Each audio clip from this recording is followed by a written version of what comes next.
সালমান ফারসি ডেকে বলে, নবীর সাহাবীরা রে, বেলাল আজকে আজান দিবে না, যাও ফাতেমার ঘরে হাসান আর হুসাইন আসেনি, হাসান আর হুসাইনকে নিয়ে আসো। হাসান হুসাইন বললে বেলাল আজান দিবে। আরে সাহাবীরা দৌড়াই গেলেন ফাতেমার বাড়ি, 7 নম্বর গেট, বাবু সালাম বরাবর সেই বাড়িটা দেখা যায়।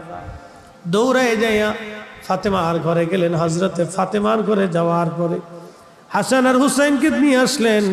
হাসান হুসাইন দেখতে নবীর মতো দেখা যাইতো, নানা চেহারা পাইছিলেন দুইজনে, দেখতে নবীর মতো দেখা যাইতো। বেলাল ছিলেন নবীর রওজার পাশে।